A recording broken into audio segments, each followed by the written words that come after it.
एक राइटर ने अपने बच्चों का ख्याल रखने के लिए एक नैनी को हायर किया, पर ये नैनी हस्बैंड और वाइफ के बीच में एक दरार बन जाती है। हेलो फ्रेंड्स, आज मैं आपको डेडली इल्यूजन्स ये 2021 की एक thriller mystery Hollywood movie explain करने वाला हूँ। इस मूवी में अलग अलग ट्विस्ट एंड टर्न्स आते हैं, तो इसे अंत तक जरूर देखिएगा। तो बिना किसी देरी के एक्सप्लेनेशन स्टार्ट करते हैं। मूवी स्टार्ट होती है और हम हमारे मेन कैरेक्टर मैरी को देख सकते हैं। मैरी एक बहुत ही फेमस राइटर थी और बहुत साल हो चुके हैं उसने कुछ भी राइट नहीं किया था। वो अपनी फैमिली को टाइम देना चाहती थी। इसमें उसका हस्बैंड, एक बेटा और एक बेटी है। उसे लगता है कि जब वो राइट करती है तो वो अलग पर्सन बन जाती है जो वो फिर से नहीं बनना चाहती, तो इसी वजह से राइटिंग से डर रही थी। पर एक दिन उसके पब्लिशिंग हाउस से कुछ लोग उसे मिलने के लिए आए। कुछ अलग बहाना बनाकर उन्होंने मीटिंग फीस की थी, पर मीटिंग में उसे कहते हैं तुम्हें हमारे लिए और एक बुक लिखनी है। उन्होंने उसे इसकी ऑफर दी, पर मैरी इस ऑफर को देखती भी नहीं। वो इन पर गुस्सा हो गई और वहां से चली जाती है। जाते जाते पब्लिशिंग कंपनी के लिए काम करने वाली लेडी उसे कह कर गई, ये जो सारी चीजें हैं ये हमारी वजह से तुम्हें मिली, तुम शायद तुम्हारे स्ट्रगल्स भूल रही हो। मैरी उस पर भी गुस्सा हो गई, पर इस बात को इग्नोर कर देती है। रात में मैरी का हस्बैंड टॉम घर पर आया। उस ऑफर को देखता है। ये $2 मिलियन की थी। इतने सारे पैसे मैरी ने पूरी बुक्स लिखकर भी नहीं कमाए थे। इस बात से वो बहुत ही ज्यादा सरप्राइज्ड हो गया। वो मैरी से कहता है कि तुम्हें इसे सीरियसली कंसिडर करना चाहिए। वो मैरी को कुछ डायरेक्टली बता नहीं पा रहा था, पर रात में उससे वो बात करता है। कहता है हमने जो पैसे सेव करके रखे थे उसमें से हाफ उसने वेस्ट कर दिए। ये पैसे उनके रिटायरमेंट के लिए थे। मैरी इस बात से डिस्टर्ब हो जाती है, पर अब उसे बुक लिखनी ही पड़ेगी क्योंकि उसके पास दूसरा कोई ऑप्शन नहीं है। अगले दिन मैरी अपने फ्रेंड इलिन के साथ स्पा में गई हुई थी। उसे सारी प्रॉब्लम बता रही थी। मैरी अपने बच्चों के लिए वरी करती है कि अगर वो बुक लिखेगी तो अलग पर्सन बन जाती है, अपने बच्चों का अच्छे से ख्याल नहीं रख पाएगी। इलिन ने कहा कि उनका ख्याल रखने के लिए तुम एक लड़की हायर कर सकती हो। मैरी को बात पहले सही नहीं लगती, पर फिर भी उसे वो ट्राई करती है। अलग अलग लड़कियों का उसने इंटरव्यू लिया। फिर लास्ट में ग्रेस आई। मैरी कॉफी बनाने के लिए गई, तभी ग्रेस कुछ पढ़ रही थी। मैरी को ये बात बहुत अच्छी लगती है। उसे लगता है कि अगर उसके बच्चे ग्रेस को बुक्स पढ़ता हुआ देखे तो वो भी बुक्स पढ़ सकते हैं। इन्होंने फिर बुक्स को लेकर डिस्कशन किया और मैरी को ग्रेस बहुत अच्छी लगी थी। थोड़ी देर में यहाँ बच्चे भी आ गए। ग्रेस उनके साथ बहुत ही अच्छे से बात करती है। ग्रेस ने घर में मैरी की बुक देखी और ये देखकर वो बहुत ही एक्साइटेड हो गई कि वो एक्चुअल राइटर के घर में है। ग्रेस का सारा बिहेवियर देखकर मैरी उसे हायर कर लेती है। एक दिन बच्चे स्विमिंग पूल में खेलने की जिद कर रहे थे, पर ग्रेस ने अपने कपड़े लाए नहीं थे। मैरी ने फिर अपनी यंग एज का स्विम सूट उसे दे दिया। मैरी की फ्रेंड इलेन भी यहाँ आई हुई थी। उसे कहती है तुम जरा इसे सावधान रहना, तुम्हारा हस्बैंड और इसके बीच में कुछ भी हो सकता है। मैरी ग्रेस को बहुत ही सीधी सादी समझती है। वो कभी भी इमेजिन नहीं करती कि ऐसा कुछ भी हो सकता है। रात में ग्रेस बच्चों को संभाल रही थी, तभी टॉम और मैरी ये दोनों इंटीमेट हो जाते हैं। बच्चों को संभालते संभालते इन दोनों को इतना टाइम मिलता नहीं था। ये दोनों ग्रेस पर खुश थे। नेक्स्ट डे फिर मैरी ने अपना बुक लिखना स्टार्ट कर दिया था। एक दिन मैरी के पैर पर चोट आ गई। ग्रेस उसे हेल्प कर रही थी तो उसके इनरवेयर को उसने नोटिस किया। मैरी कहती है चलो हम तुम्हारे लिए शॉपिंग के लिए चलते हैं। वो उसके साथ चेंजिंग रूम में थी। ग्रेस की बॉडी देखकर मैरी को लगता है कि जब वो यंग थी उसकी बॉडी भी इसी तरीके से थी। अब वो अपनी यंग बॉडी को मिस करती है। ग्रेस ने मैरी के हाथ लिए और अपने आप पर रखे। वो कहती है तुम फील कर पाओ इसलिए मैंने ये किया। वो क्लियरली उसके साथ फ्लर्ट कर रही थी। इसके बाद मैरी की जो अपनी बॉडी को लेकर इनसिक्योरिटी थी, यही बात वो टॉम को बताती है। वो उससे पूछती है क्या तुम्हें लगता है कि मुझे प्लास्टिक सर्जरी करनी चाहिए। टॉम कहता है कि ऐसा कुछ भी करने की जरूरत नहीं है। तुम पहले जितनी ब्यूटीफुल थी अब भी उतनी ही ब्यूटीफुल हो। तुम्हारा माइंड, तुम्हारा इंटेलिजेंस, ये सारी चीजें मुझे तुम में बहुत अच्छी लगती है। मैरी अपने बुक के कैरेक्टर्स को लेकर बहुत ही कंफ्यूज थी। उसे वो कैसे होने चाहिए ये समझ में आ नहीं रहा था। यही बात सोचते सोचते उसने घर में ग्रेस को नोटिस किया। उसी पर वो अपना कैरेक्टर बेस्ड कर देती है। एक दिन उसके पब्लिशिंग हाउस से कुछ लोग उसे मिलने के लिए आए। उसके बुक्स के लिए वो आइडिया उसे दे रहे थे। तभी मैरी हमेशा ग्रेस के बारे में ही सोच रही थी।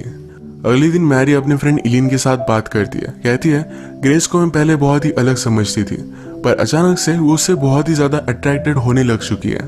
पहले उसे ऐसा कुछ भी नहीं लगता था। इलिन ने उसे कहा कि ये जो तुम्हें एनर्जी महसूस हो रही है ये तुम अपनी राइटिंग में यूज कर सकती हो। मैरी और टॉम एक ग्रेस से बहुत ही खुश थे तो उसे फुल टाइम अब रख लेते हैं। एक रात ये दोनों एक पार्टी पर गए। इलिन का हस्बैंड मैरी से कहता है तुम्हारी 4th बुक बहुत ही अच्छी थी, तुम्हें उस तरीके से फिर से राइट करना चाहिए। मैरी कहती है, जब मैंने उस बुक को लिखा था तो मेरी लाइफ में मैं बहुत ही डार्क प्लेस पे थी, वो फिर से उस प्लेस पर नहीं जाना चाहती। एलिन का हस्बैंड कहता है, शायद वही डार्कनेस एक राइटर को आर्टिस्ट बनाता है। अगले दिन मैरी अपने स्विमिंग पूल के पास हैंग आउट कर रही थी। वो ग्रेस को उसे मसाज करने के लिए कहती है, उसे बहुत अच्छा लगा तो स्विमिंग पूल में कूद गई। उसने ग्रेस को भी अपने पास आने के लिए कहा। ये दोनों एंजॉय कर रहे थे। बाहर आने के बाद दोनों ड्रंक हो जाते हैं। ग्रेस मैरी से कहती है कि कभी भी मैंने लाइफ में इसे फैमिली की तरह फील नहीं किया था, आपके साथ मुझे बहुत अच्छा लगता है। मैरी भी उसे सहारा देती है, कहती है तुम्हारी वजह से मैं कुछ लिख पाई। इसके बाद मैरी जब उठी तो ग्रेस उसके साथ सोई हुई थी। उसे लगता है कि दोनों इंटीमेट हो गए। मैरी पहले जब भी राइट करती थी तो क्या रियल क्या नहीं इसके बारे में डिस्टिंग्विश नहीं कर पाती, तो उसे पता नहीं कि वो ग्रेस के साथ इंटीमेट हुई भी या नहीं। नेक्स्ट डे ये सब मैरी के बच्चों का प्ले देखने के लिए गए। यहाँ पर मैरी ने ग्रेस से बात की। उसे कहती है कल जो भी हुआ ये फिर से नहीं होना चाहिए, हम इसके बारे में बात भी नहीं करेंगे। ग्रेस कहती है कि कल कुछ भी नहीं हुआ। मैरी को लगता है कि ग्रेस उसकी बात समझ गई। मैरी अब भी ग्रेस को अपने दिमाग से निकाल नहीं पा रही थी। एक दिन वो बात लेते हुए इमेजिन करती है कि ग्रेस उसके पास आए, उसे प्लीज कर रही है। मैरी का बुक का काम और भी ज्यादा बढ़ चुका था, उसे बच्चे डिस्टर्ब ना करे, इसलिए टॉम बच्चों और ग्रेस को लेकर लंच के लिए बाहर आ गया। ये बात इलिन नोटिस करती है। उसे लगता है कि शायद टॉम और ग्रेस के बीच में कुछ अफेयर है। टॉम को आज लंच करते हुए ग्रेस बहुत ही अलग लगती है। वो हमेशा शर्मीली होती है पर आज बहुत ही ज्यादा कॉन्फिडेंट है। वो जानबूझकर टॉम को रिझाने की कोशिश कर रही थी और यह भी वर्क कर रहा था। उसे कहता है कि आज तुम बहुत ही अलग लग रही हो, एक ग्रोन वुमन की तरह। फाइनली मैरी ने अपनी बुक कंप्लीट कर ली थी। इसे सेलिब्रेट करने के लिए वो ग्रेस को अपने साथ एक लेक पर लेकर जाती है। यहाँ पर वो ड्रिंक वगैरह कर सेलिब्रेट करते हैं। ग्रेस मैरी को किस करने लगी। मैरी ने उसे रोक लिया। वो कहती है ये सब करना बहुत गलत है। मैं जब तुम्हें देखती हूँ तो अपने आप को पाती हूँ, तुम बहुत परफेक्ट हो, पर हम ये सब नहीं कर सकते। जब वो घर जाने के लिए फिर से अपने बाइसिकल के पास आए तो किसी ने टायर को पंचर कर दिया था। रात में लेट घर पर पहुंचते तो एलिन और टॉम बात कर रहे थे। मैरी ने उसे पूछा कि तुम यहाँ क्यों हो। एलिन कहती है कि मुझे लगता है कि टॉम और ग्रेस के बीच में अफेयर चल रहा है, इसी के बारे में बात करने के लिए मैं आई हुई थी। मैरी ने पहले भी एलिन और टॉम को एक साथ देखा था, तो इस वजह से वो एलिन पर ही शक करने लग जाती है। एलिन भी इस बात पर गुस्सा होगी। उससे कहती है तुम मेरी बेस्ट फ्रेंड हो, तुम्हारे साथ मैं ऐसा कभी भी नहीं कर सकती।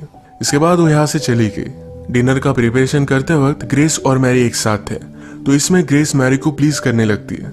टॉम यहाँ पहुंचा पर वो कुछ भी देख नहीं पाता। मैरी को जरा नींद आ रही थी तो जल्दी सो जाती है। बीच रात में उसे अचानक से कुछ आवाज आ रहे थे। वो देखने के लिए गई तो ग्रेस और टॉम इंटीमेट हो रहे थे। ग्रेस से नोटिस करती है पर टॉम को कहती है उसने स्लीपिंग पिल्स ली हुई है, वो जब उठेगी तो उसे कुछ भी याद नहीं रहेगा। उठने पर मैरी को सब कुछ याद था। वो देखती है कि ग्रेस उसकी फैमिली के साथ डिनर कर रही थी। इस बात पर वो बहुत ज्यादा गुस्सा हो गई। उसने ग्रेस को बाहर निकाल दिया। रात में टॉम से फाइट करती है, कहती है मैंने इस फैमिली के लिए सब कुछ सैक्रिफाइस कर दिया, मेरे करियर को भी छोड़ दिया, और मुझे इसके बदले में क्या मिला? तुम मुझ पर चीट कर रहे हो। टॉम कहता है कि ऐसा कुछ भी नहीं हुआ था, ये सिर्फ तुम्हारा एक सपना था। अगले दिन मैरी ने ग्रेस को जिस एजेंसी से अपॉइंट किया था वहां पर कॉल लगाया। वहां से उसे पता चलता है कि उनकी एजेंसी में ग्रेस नाम की कोई भी लड़की काम नहीं करती। मैरी बहुत ही ज्यादा सस्पिशियस हो गई। अब ग्रेस के बारे में और भी इंफॉर्मेशन निकालने के लिए निकल पड़ती है। ग्रेस जो बुक पढ़ रही थी उसी बुक की इंक्वायरी उसने लाइब्रेरी में की। इस बुक को किसी और ने पढ़ने के लिए नहीं लिया था, पर मैरी को अब ग्रेस का रियल नेम पता चल गया।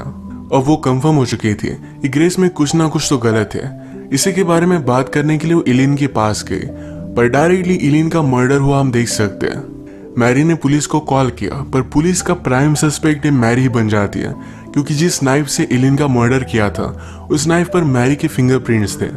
सीसीटीवी कैमरे में मैरी की तरह ड्रेसअप की हुई एक लड़की वहां पर गई हुई थी। मैरी कहती कि इस कैमरे में कोई भी हो सकता है। उसे बचाने के लिए टॉम वहां पर लॉयर के साथ पहुंच गया। मैरी को अब लग रहा था कि ये सारी चीजें ग्रेस ने की, क्योंकि कल रात ही इलिन ने उस पर शक किया था। मैरी के पास ग्रेस का रियल एड्रेस था। डायरेक्टली उसके घर पर पहुंच गई। घर पर वो ग्रेस के फॉस्टर मॉम से मिलती है। उसने उससे कहा कि वो जब छोटी थी तब उसके पेरेंट्स ने उसे बहुत अब्यूज किया था, इसके लिए वो जेल में भी गए थे। मैरी यहाँ पर नोटिस करती है कि लेडी अलग अलग आवाज में बात कर रही थी, यानी कि उसे स्प्लिट पर्सनैलिटी डिसऑर्डर था। ये देखकर मैरी जल्दी से वहां से निकल जाती है। उसने घर पर टॉम को कॉल लगाया कि ग्रेस को घर में आने मत दो, वो बहुत ही डेंजरस है। पर ग्रेस ऑलरेडी घर में थी। टॉम जब शावर में था तो मैरी की तरह कपड़े पहनकर ग्रेस उसके पास आती है। इसका मतलब है एलिन का मर्डर उसने ही किया था। अब वो टॉम के साथ इंटीमेट होना चाहती थी, पर टॉम उसे कहता है कि मैं अब कोई भी गेम्स नहीं खेलना चाहता। उसका उसके साथ होना एक गलती थी। ग्रेस ने उसे सीड्यूस किया था। ये बात सुनकर ग्रेस बहुत ज्यादा गुस्सा हो गई। वो टॉम पर चाकू से बहुत सारे वार कर देती है। वो उसे मार ही देती है, तब तक मैरी वहां पर पहुंच गई। ग्रेस जल्दी से कपड़े बदल कर मैरी के सामने आई। मैरी ने टॉम के बारे में पूछा तो कहती है कि टॉम शावर ले रहा है, तुम वहां पर मत जाओ। मैरी को सस्पिशियस लगा और वो वहां पर पहुंची तो टॉम ब्लीड कर रहा था। ग्रेस फिर से अपने हाथ में चाकू ले लेती है, पर वो अपने आप को कंट्रोल कर रही थी। वो भी अलग अलग दो आवाज में बात करती है। ग्रेस की भी दो पर्सनैलिटीज थी। अपने आप को प्रोटेक्ट करने के लिए एक डेंजर सी पर्सनैलिटी उसने डेवलप की थी। उसकी एक पर्सनैलिटी उसे बोल रही थी कि इन दोनों को मार डाले, पर एक्चुअल ग्रेस उसे रोक रही थी। ग्रेस अपने आप को फिर से उस स्वीट लड़की में कन्वर्ट करना चाहती थी, पर उसकी दूसरी पर्सनैलिटी उसे करने नहीं देती। उसने मैरी पर हमला कर दिया। ग्रेस की सेकंड पर्सनैलिटी बोली कि तू मैरी से प्यार करने लग गई, इसलिए मुझे मारना चाहती थी। ये इविल पर्सनैलिटी पूरी तरीके से कंट्रोल ले लेती है। वो मैरी को मारने वाली थी, पर मैरी ने उसके सर पर हमला कर उसे बेहोश कर दिया। अब इसके बाद मूवी में डायरेक्टली 1 साल बीत चुका है। मैरी ने अपनी बुक कंप्लीट कर ली है। वो अपने फैमिली के साथ बहुत ही खुश हम देख सकते हैं। मूवी के एंड सीन में वो ग्रेस से मिलने के लिए गई। मैरी ने उसे हॉस्पिटल में एडमिट कर दिया है। उसे ठीक होने में हेल्प कर रही है। ग्रेस की जो एक्चुअल पर्सनैलिटी थी ये बहुत अच्छी थी और इसी को सेव करने के लिए मैरी उसे हेल्प कर रही है। ये दोनों अब बहुत ही अच्छी फ्रेंड्स है। इसी के साथ ये मूवी एंड हो जाती है। ग्रेस बचपन में अब्यूज हुई थी, तो इसी वजह से हमेशा से फैमिली को पाना चाहती थी। वो जब मैरी की फैमिली से मिली तो ये खुद के लिए स्टील करना चाहती थी। फिर उसकी अलग पर्सनैलिटी उस पर हावी होने लग गई। उसी पर्सनैलिटी के वश में आकर उसने ये सारी चीजें की थी। तो इसी के साथ आज का वीडियो हम खत्म करते हैं। अगर आपको एक्सप्लेनेशन अच्छा लगा तो प्लीज इसे लाइक और कमेंट जरूर कर दीजिएगा। मैं बहुत सारी मूवीज लेकर आता रहता हूँ, तो प्लीज इस चैनल को सब्सक्राइब कर दीजिए। बेल नोटिफिकेशन आइकन दबाना मत भूलिएगा। हम फिर से मिलेंगे और एक नई मूवी के साथ। तब तक के लिए थैंक यू और आप अपने आप का ख्याल रखिए।